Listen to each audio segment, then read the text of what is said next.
Le cinéma, le design, deux mondes, deux industries aux codes et aux inspirations si proches. Nés quasiment en même temps, ils n'ont cessé de s'inspirer l'un de l'autre.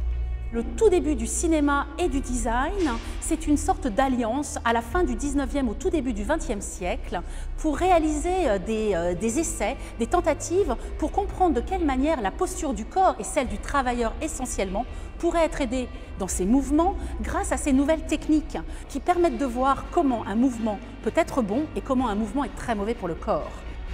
Des croisements qui ne s'arrêteront jamais, d'hier à aujourd'hui, des films d'usine au western. D'une pièce à l'autre, l'exposition Popcorn nous montre comment les designers absorbent les images et les idées de leur époque pour mieux fabriquer les objets de notre quotidien. Bienvenue dans les années 60 et sa mode lunaire.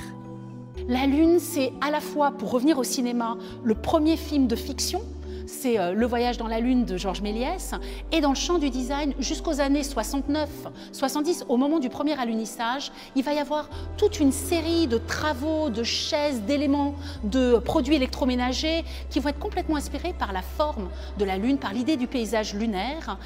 Le cinéma inspire le design, mais l'inverse est aussi vrai. Parfois surprenante, parfois brouillonne, l'exposition Popcorn nous fait pourtant regarder un scénario inédit.